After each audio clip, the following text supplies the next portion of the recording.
The Jordan Show on YouTube.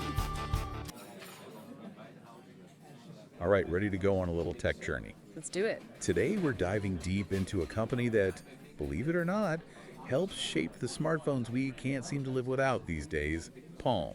Ah, Palm. A blast from the past, but a fascinating story. They didn't just build gadgets, they really pushed the boundaries of mobile tech. They were pioneers, for sure.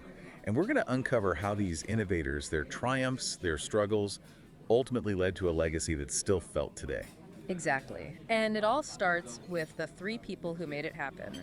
Jeff Hawkins, Donna Dubinsky, and Ed Colligan, the dream team behind Palm. The founding trio. I mean, you got to have a solid team to even think about taking on something as ambitious as, well, changing the world of mobile tech, right? Oh, absolutely. Hawkins was the tech genius, the one with the big ideas, fascinated by the human brain and how it processes information. I could see where that would come in handy when designing tech meant to be, well, used by humans. Right. And then you've got Dubinsky, the business mastermind. She knew how to navigate the ups and downs of, well, the tech industry, which is notoriously unpredictable. She was the steady hand at the wheel, making sure things stayed on course. Exactly. And then there's Colligan, the marketing guru. He had this incredible ability to get people excited about FunFall. Palm made it the must-have gadget. A powerhouse team, no doubt. But let's talk about their creation that really shook things up, the PalmPilot. Now, imagine it's 1996, no smartphones, and suddenly there's this little device that lets you organize your entire life. Game changer, right. And it was more than just a cool gadget, it was a cultural phenomenon. Suddenly, everyone was using these things. I remember that. It was like, before the PalmPilot, we were all just wandering around with scraps of paper and overstuffed planners. Yeah, it was like a breath of fresh air. And what made it so successful was its simplicity. The PalmPilot was easy to use, intuitive. Which brings us back to Hawkins and his fascination with the brain. How did that influence the PalmPilot's design, I wonder? It's pretty amazing, actually. He was obsessed with how the brain works, you see. And that led him to create Graffiti, the handwriting recognition system that was the heart of the PalmPilot. Graffiti.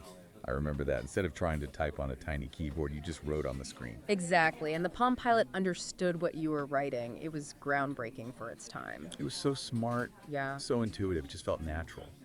But every success story has its challenges, right? What hurdles did Palm face along the way? Well, you always have competition in the tech world.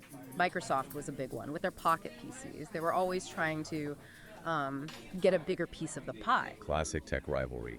And wasn't there something about Palm going through a series of acquisitions?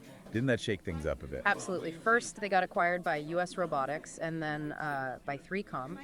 And while these moves were meant to boost their position in the market, It didn't always go smoothly. well, there were definitely growing pains. Sometimes corporate mergers can lead to internal conflicts, shifts in priorities. The clash of company cultures and all that. So how did the dynamic duo, Hawkins and Dubinsky, handle all of this? Well, they were true innovators, always looking ahead. They actually left Palm and started their own company, Handspring. And that's where the trio was born. Ah, the trio. One of the first real smartphones, right? Combining a PDA with a phone, wasn't that pretty revolutionary back then? It was a game changer. Email, web browsing, apps, things we totally take for granted today. The trio was doing it all way back when. It was ahead of its time. But let's not forget another Palm innovation, WebOS.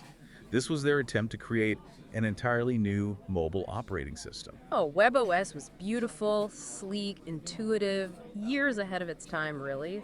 But unfortunately, it didn't really take off. Bad timing, I guess. What happened? By the time WebOS came out, Android and iOS were already starting to dominate the market. It's tough to break into a space when you've got those giants already there. And didn't HP buy Palm around that time? Didn't that affect things? It did. The acquisition by HP in 2010 kind of sealed WebOS's fate, sadly. It just didn't get the support it needed to compete. It's a shame, because it really was a remarkable piece of software. But hey, even though Palm isn't around anymore, their influence is undeniable, right? Yeah. What would you say is their most lasting legacy? I think it's the way they changed our relationship with mobile technology. They made it personal. They showed us that these little devices could be powerful tools, not just for business, but for connecting with people, expressing ourselves. They made mobile tech accessible to everyone. Exactly. And let's not forget the innovations. Touch screens, app ecosystems, things we completely take for granted today all have roots in Palm's work. So next time you're scrolling through your phone, take a moment to appreciate the legacy of Palm. They might be gone, but their impact on the tech world is still very much alive. Absolutely. Palm's story is a reminder that innovation is a journey, not a destination. And sometimes the biggest impact comes from planting the seeds for future breakthroughs, even if you don't get to see them fully grow. Think about it. What would Jeff Hawkins, Donna Dubinsky, and Ed Colligan think of the smartphones we have today? How far we've come, all thanks to their vision. It's pretty amazing, isn't it? And that's our deep dive into Palm. Until next time.